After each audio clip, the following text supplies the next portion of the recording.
महिला सक्षमीकरण आणि आर्थिक स्वावलंबनाच्या उद्देशाने स्थापन केलेल्या भागीरथी नागरी सहकारी पतसंस्थेची दुसरी वार्षिक सर्वसाधारण सभा आज खेळीमेळीत पार पडली।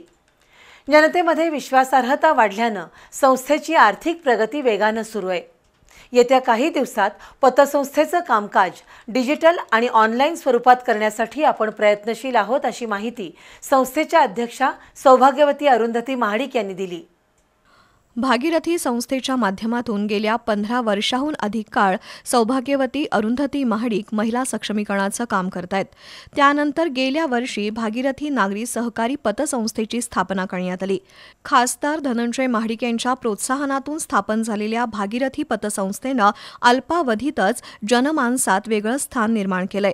संस्थेचे सध्या 3200 सभासद आहेत, तर 2 कोटी रुपयांपेक्षा अधिक ठेवी आहेत। अहवाल सालात पतसंस्थेकडून 64 लाख रुपयांचं कर्ज वाटप करण्यात आलं असून खेळतं भाग भांडवल 41,25,000 रुपये आहे। नुकत्याच संपलेल्या आर्थिक वर्षात भागीरथी पतसंस्थेला चांगला ढोबळ नफा झालाय। अशा या पतसंस्थेची दुसरी वार्षिक सर्वसाधारण सभा आज सौभाग्यवती अरुंधती महाडिक यांच्या अध्यक्षतेखाली आणि तज्ज्ञ संचालक पृथ्वीराज महाडिक, विश्वराज महाडिक, वैष्णवी महाडिक, अंजली महाडिक यांच्यासह सर्व संचालक आणि सभासदांच्या उपस्थितीमध्ये पार पडली। प्रारंभी पतसंस्थेचे अंतर्गत लेखापरीक्षक शिवराज मगर यांनी आर्थिक ताळेबंद जाहीर केला। शिर्डी इथं नुकत्याच झालेल्या आंतरराष्ट्रीय सहकार परिषदेत सौभाग्यवती अरुंधती महाडिक आणि पृथ्वीराज महाडिक सहभागी झाले होते। या परिषदेत जगभरातील सहकार क्षेत्रातील घडामोडींची माहिती सौभाग्यवती महाडिक यांनी घेतली। त्याबद्दल सौभाग्यवती अरुंधती महाडिक यांनी सविस्तर माहिती दिली।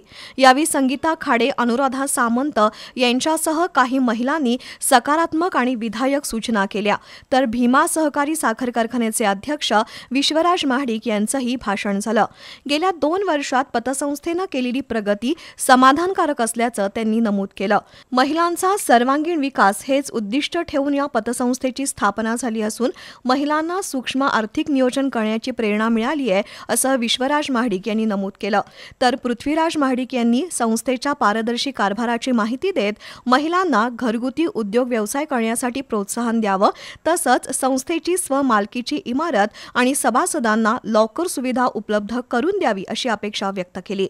तसंच महिला बचत गटांना कर्ज पुरवठा करण्याची सूचनाही पृथ्वीराज महाडिक यांनी केली। तर सौभाग्यवती अरुंधती महाडिक यांनी भागीरथी पतसंस्था आणि सभासद महिला यांच्यात गेल्या 2 वर्षात अतूट नातं निर्माण झाल्याचं नमूद केलं। केवळ व्यवसायापुरतं मर्यादित न राहता या पतसंस्थेनं सामाजिक बांधिलकी जपली आहे, असं त्यांनी नमूद केलं। येत्या काही दिवसात पतसंस्थेचं कामकाज डिजिटल आणि ऑनलाईन सेवेच्या माध्यमातून करण्यासाठी प्रयत्नशील असल्याचं सौभाग्यवती अरुंधती महाडिक यांनी सांगितलं। आणि येणाऱ्या काळात पतसंस्थेला खूप मर्यादा आहेत, पण केंद्रीय सहकार खातं आणि राज्यामध्ये ह्या सगळ्या योजना आमच्या लोकांसाठी अगदी डिजिटलाइज कसे व्हावे, नॉन बँकिंग सेक्टरमधली लोक ह्या सिस्टीममध्ये कशी यावीत आणि आर्थिक प्रगती त्यांची कशी व्हावी यासाठी आमची पतसंस्था कार्यरत आहे। मी सर्व नागरिकांना विनंती करणार आहे की आपण सगळेजण यावं, बँकेचं सगळं कार्य समजून घ्यावं आणि तशा पद्धतीने वेगवेगळ्या आमच्या योजनात गुंतवणूकही करावी आणि जसं कर्ज प्रकरण आहे त्याची माहिती घेऊन कर्ज मिळवण्यासाठी पण आमच्या ज्या विविध योजना आहेत त्याचा सगळ्यांनी लाभ घ्यावा ही विनंती। भागीरथी पतसंस्थेच्या माध्यमातून महिलांनी जीवनात आर्थिक स्थैर्य निर्माण करावं असं आवाहनही सौभाग्यवती महाडिक यांनी केलं।